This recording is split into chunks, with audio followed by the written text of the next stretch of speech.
বিসমিল্লাহির রহমানির রহিম। সুপ্রিয় নবম দশম শ্রেণী সহ এসএসসি শিক্ষার্থী বন্ধুরা, শুভেচ্ছা নাও। আশা করি তোমরা সকলেই ভালো আছো, সুস্থ আছো এবং সম্পূর্ণ নিরাপদে আছো। আমাদের আজকের ক্লাসের বিষয় তোমাদের গণিত বইয়ের প্রথম অধ্যায় অর্থাৎ বাস্তব সংখ্যার উপর। বাস্তব সংখ্যার উপর এটি আমাদের ষষ্ঠ ক্লাস। আর আজকের ক্লাসে আমরা অসদৃশ্য আবৃত দশমিক ভগ্নাংশের যোগফল নির্ণয় সম্পর্কে আলোচনা করব। তাহলে দেখে নিই আমাদের আজকের ক্লাসের আলোচ্য বিষয়গুলো কি কি থাকছে। আমরা প্রথমত অসদৃশ্য আবৃত দশমিক ভগ্নাংশকে সদৃশ্য আবৃত দশমিক ভগ্নাংশের রূপান্তরটা দেখে নেব, সম্পর্কে জানবো। এবং দ্বিতীয়ত যে ভগ্নাংশগুলো সমষ্টি নির্ণয় করতে বলবে আবৃত দশমিক, সেই ভগ্নাংশগুলো সমষ্টি নির্ণয় করবো বা নির্ণয় পদ্ধতি সম্পর্কে অঙ্কগুলো সমাধান করব। তাহলে চলে যায় আমাদের আজকের মূল ক্লাসে। গত ক্লাসে আমরা তোমাদেরকে স্পষ্ট ধারণা দিয়েছিলাম যে কতগুলো আবৃত দশমিক ভগ্নাংশের সমষ্টি নির্ণয়ের ক্ষেত্রে প্রথমত এই আবৃত দশমিক ভগ্নাংশগুলোকে সদৃশ্য আবৃত দশমিক ভগ্নাংশে রূপান্তর করে নিতে হয়। সেগুলো সদৃশ্য থাকলে তো ভালো, আর সদৃশ্য যদি না থাকে অর্থাৎ অসদৃশ্য যদি পরস্পর থাকে, তাহলে উহাদেরকে পরস্পর সদৃশ্য আবৃত দশমিক রূপান্তর করার পরে আমাদের সমষ্টি নির্ণয় করতে হবে। আরেকটা বিষয় তোমাদের ধারণা থাকা উচিত, যখন আমাদের আবৃত দশমিক ভগ্নাংশের সমষ্টি নির্ণয় করতে বলা হবে কোনো প্রশ্নের ক্ষেত্রে, সেক্ষেত্রে কিন্তু সদৃশ্য আবৃত দশমিক ভগ্নাংশ দেওয়া থাকবে না। যে ভগ্নাংশগুলো দেওয়া থাকবে অসদৃশ্য আবৃত দশমিক ভগ্নাংশ। অসদৃশ্য আবৃত দশমিক ভগ্নাংশ কেমন তোমরা সবাই জানো।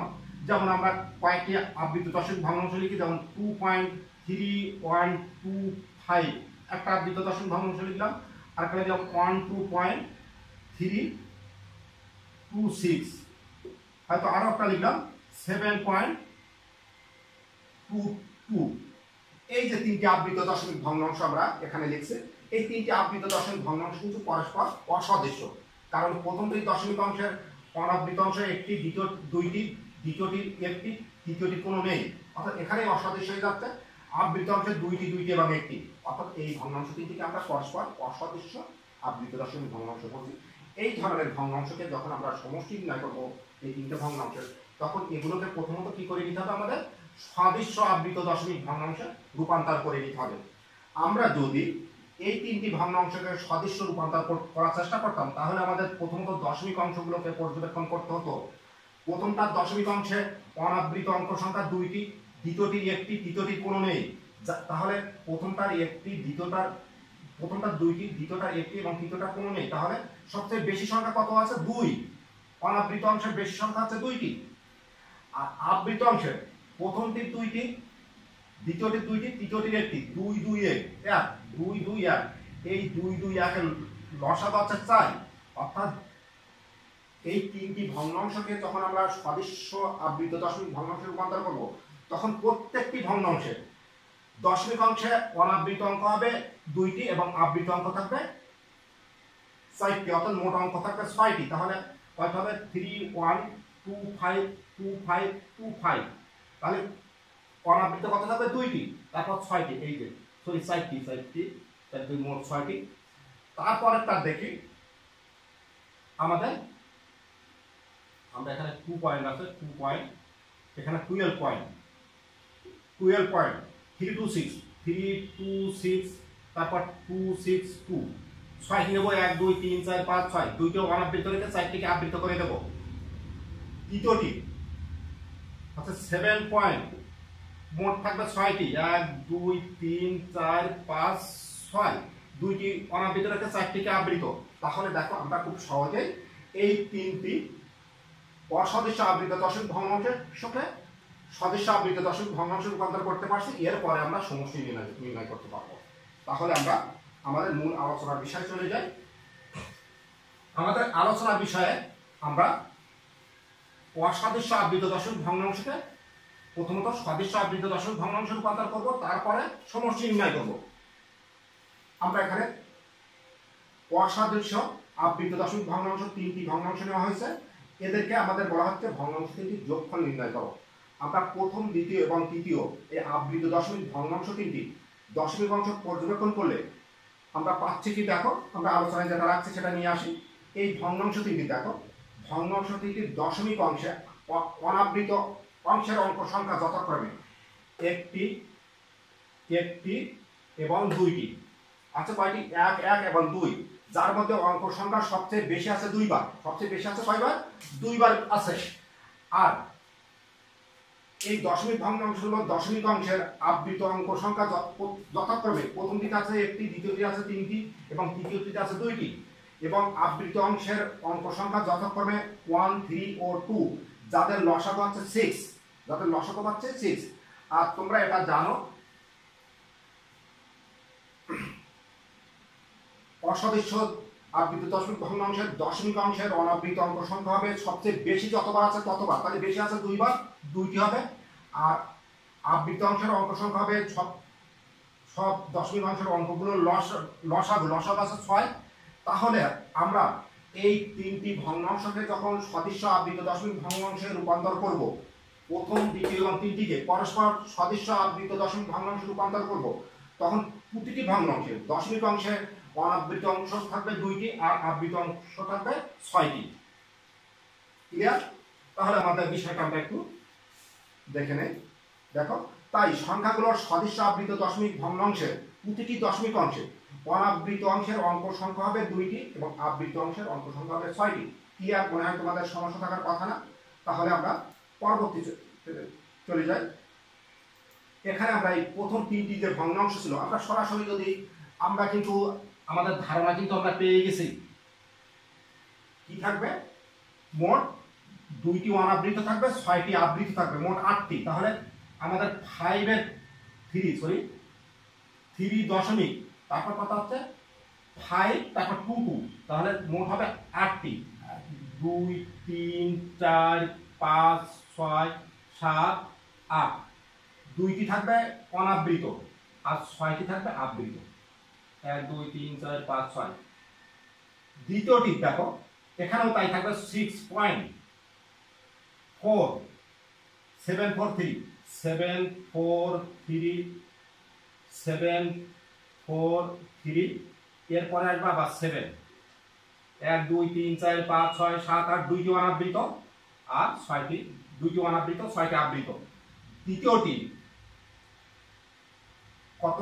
2. অনাবৃত 3, 1 ছিল, এরপরে 2, 5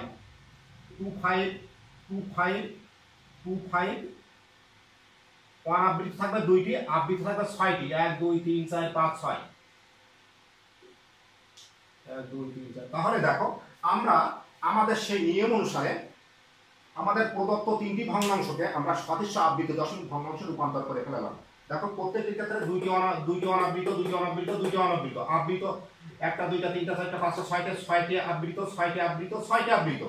অর্থাৎ প্রতিটি ভগ্নাংশের যখন সদৃশ্যতা হয়ে গেছে, তখন দশমিক অংশের প্রতিটি ভগ্নাংশের অনাবৃত অঙ্ক সংখ্যা পরপর সমান থাকবে, আবৃত অঙ্ক সংখ্যা পরপর সমান থাকবে।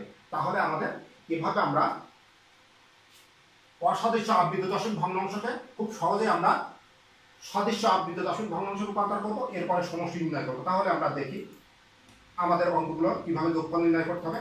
আমরা এগুলোকে পরপর যেভাবে করছিলাম ওখানে সেই অংশগুলো এখানে দেখাচ্ছি।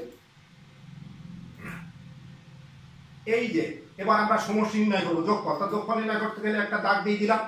আমাদের এখানে যে বিষয়টা একটু লক্ষ্য রাখতে হবে, আমরা এখান থেকে সমষ্টি নির্ণয় করবো, এখান থেকে যোগফল নির্ণয় করবো। কিন্তু আমরা জানি কিন্তু এই অঙ্কটা কিন্তু আরো বর্ধিত আছে, এদিকে আরো বর্ধিত আছে। এরপরে 2 কিন্তু আরো আছে, এরপরে আরো 2 আছে, 2 আছে, 2, এরপরে আবার কি আছে 4, 3, 7, 4, 3, 7 এভাবে আছে। এরপরে 2, 5, 2, 5। তাহলে আমাদের এই যোগ করার জন্য আমরা যখন এখানে এই অংশটা যোগ করে, এই কলামটা যোগ করে যখন এ পাশে আসবো, এখান থেকে কিন্তু কিছু দশক অংশ বামে চলে আসে। এটার কিছু দশক অংশ কিন্তু বামে চলে আসতে পারে। এই জন্য আমাদের এর ডাইনে যে কলামটা ছিল, এখানে 2 ছিল, এখানে 4 ছিল আর এখানে 5 ছিল, এইগুলো যোগফলের কোনো অংশ কিন্তু এই অংশে চলে আসতে পারে। এই জন্য আমরা আরো 2টা করে অংশ বর্ধিত করে নেব। আরো 2টি অংশ কিভাবে বর্ধিত করব? একটা দাগ দিয়ে ও পাশে 2, এ পাশে 4, 3, এখানে 2, 5 এভাবে বর্ধিত অংশকে এরপরে যোগ করব। যোগ করার সুবিধাটা তোমরা নিজেরাই বুঝতে পারো। এখন সাধারণভাবে যোগ করে দাও। দেখো, সাধারণভাবে যদি যোগ করি তাহলে আমরা কি পাচ্ছি, একটু ধীর স্থির ভাবে। 3 আর 2 5 আর 5 10, 10 এর শূন্য, হাতে কিন্তু 1 আছে, 3 4 3 7 2 9, হাতে কিছু নেই। এরপরে 7 2 9 9 5 14 4, এরপরে হাতে আছে 1, 3 2 5 3 8, হাতে কিছু নেই। 11 1, হাতে 1, এরপরে 10 2 12 2, হাতে 1, এরপরে 5 10 1 11 1, হাতে আছে আমাদের আরো 1, তাহলে 4 4 8 1 9।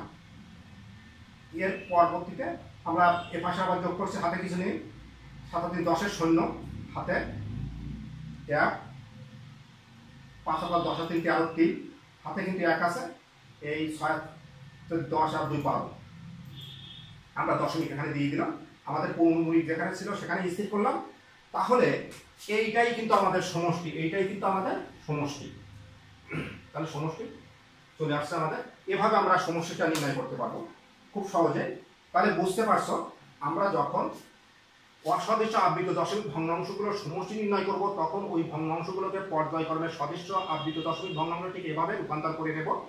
করে নেওয়ার পরে আমাদের এখানে যেমন অনাবৃত এবং আবৃত অংশ সহ কয়টি হয়েছিল? 8টি দশমিক অংশে, 2টি অনাবৃত আর 6টি আবৃত, 8টি পরস্পর সমান সমান করে রেখে পাশাপাশি লেখার পরে নিচে নিচে লেখার পরে আমরা ডাইরেক্ট দিকে আরো 2টা অঙ্ক করে বাড়াই দেব। বাড়াই দেওয়ার পরে যোগফল তৈরি হয়ে গেলে আমরা শুধুমাত্র আমাদের নির্ণয় যোগফল রাখবো এই অংশটি, যোগফল রাখবো এই অংশটি। তাহলে খুব সহজেই তোমরা করে নিতে পারবে, আশা রাখি সমস্যা থাকবে না। তাহলে তোমরা আরো একটু ক্লিয়ার হও। আমাদের সদৃশ্য আবৃত দশমিক ভগ্নাংশের যোগ অথবা বিয়োগ করার জন্য প্রথমত আমাদের অসদৃশ্য আবৃত দশমিক ভগ্নাংশগুলোকে আগে সদৃশ্য আবৃত দশমিক ভগ্নাংশে রূপান্তর করে তারপর যোগ অথবা বিয়োগ করতে হবে। এভাবে বিয়োগও তোমরা পারবা। যদি এইটা থেকে দ্বিতীয়টি থেকে তৃতীয়টি বিয়োগ করতে বলে, তাহলে ঠিক একইভাবে এইটা আর এইটি লিখে সাধারণভাবে বিয়োগ করে দেওয়া চলে আসবে। আশা রাখি তোমরা বিয়োগও খুব সহজেই পেরে যাবে। যদি বিয়োগ বলতো, তাহলে আমরা এই দুটো অংশের বিয়োগটা আমরা এখানে নিজেরাই কলম দিয়ে তৈরি করি। আমরা শুধু যোগের কথা বলছি, কিন্তু আমরা ইচ্ছা করলে বিয়োগটাও দেখাতে পারি। দেখো বিয়োগটা এখানে দেখাই দিচ্ছে। বিয়োগ যদি করতে বলে, আমাদের এই দুটো অংশ থেকে যদি বিয়োগ করতে বলতো, এই দুটো অংশ দ্বিতীয়টি থেকে তৃতীয়টি বিয়োগ, ঠিক আগে এখানে 3টা করে দশমিক ভগ্নাংশ রাখছি, এখানে রাখতাম 2টা করে। এখানেও কি হতো দেখো তো, অনাবৃত অংশের অঙ্ক সংখ্যা 1টি আর অনাবৃত এখানে 1টি, এখানে 2টি। তাহলে অনাবৃত অংশের অঙ্ক সংখ্যা থাকতো 2টি, আবৃত আছে এখানে 3টি আর এখানে 2টি, তাহলে 6টি, একই হতো সদৃশ্য। এরপরে বিয়োগ করতাম এভাবে 2টা বাড়াই নিয়ে, তাহলে 5 আর 5 হলে 13, 5 আর 8 হলে 13, হাতে কত? 1, 3 3 আর 1 4, হাতে কিছু নেই। 5 আর 5 হলে 7, 5 আর 2 হলে 7, হাতে কিছু নেই। 3 আর 5 হলে 2 আর 5 হলে 3, 2 আর 1 হলে 3, হাতে কিছু নেই। 5 আর 5 হলে 14, 5 আর 9 হলে 14, হাতে 1, 3 আর 5 হলে 7, 4 হলে 7, হাতে কিছু নেই। 5 আর 5 হলে 13, 5 আর 8 হলে 13, হাতে 1, 3 আর 5 হলে 4, 3 আর 1 হলে 4, হাতে কিছু নেই। 1 আর 5 হলে 7, 1 আর 6 হলে 7, হাতে কিছু নেই। 3 আর 5 হলে 4, 3 আর 1 হলে 4, আর 2 আর 5 হলে 6, 2 আর 4 হলে 6। এখানে দশমিক আমাদের, আর এইখানে পৌনপুন, এইখানে পৌনপুন, 2 আর 2 4 2 6। এভাবে আমরা বিয়োগটাও খুব সহজে তৈরি করে নিতে পারবো। অর্থাৎ যোগ, এবার আমরা যোগের কথা বলছি, তবে এই ক্লাসে আমরা বিয়োগটা তোমাদের ধারণা দিয়ে দিলাম। আশা রাখি বিয়োগের অঙ্কের জন্য আমাদের আর ক্লাসের প্রয়োজন নেই। তোমরা একটু মনোযোগী হও এবং ধীরস্থিরভাবে চিন্তা করে দেখো। প্রথমত অসদৃশ্য আবৃত দশমিক ভগ্নাংশগুলোকে আমরা সদৃশ্য আবৃত দশমিক ভগ্নাংশ পরিণত করার পর যোগ অথবা বিয়োগ খুব সহজে তৈরি করে নিতে পারবো। তাহলে আমাদের আজকের বিষয়ে যে আমরা যোগটা করছিলাম, সেই যোগের ফলাফলটা কত হয়েছে আমরা সব ফলাফলটা সরাসরি এখানে দেখাই দিচ্ছি। তাহলে নির্ণয় যোগফল হচ্ছে আমাদের এইটি। আশা রাখি তোমাদের সমস্যা থাকার কথা না। এই ধরনের অঙ্ক আসলে সাধারণত 2 মাসের জন্য আসে, এমনকি 4 মাসও হতে পারে। যোগ এবং বিয়োগ এবং সদৃশ্য রূপান্তর 4 মাসও দিয়ে দিতে পারে। তাহলে তোমরা একটু মনোযোগী হয়ে ভালোভাবে চেষ্টা করে নেবে, দেখবে তোমাদের এই ধরনের অঙ্কে কোনো সমস্যা থাকবে না এবং খুব সহজেই তোমরা অঙ্কগুলো সমাধান করতে পারবে। তাহলে বন্ধুরা, আজকের মতো সকলকে আমরা আল্লাহ হাফেজ জানিয়ে এখানে আজকের মতো ক্লাস শেষ করছি। তোমরা আমাদের সাথে থাকো এবং নিজেরা বাসায় একটু প্র্যাকটিস করে নাও, এবং যদি প্র্যাকটিস বা অনুশীলন না করো তাহলে দেখবে যতই তোমরা অঙ্ক নিয়ে গবেষণা করো না কেন কোনো লাভ হবে না।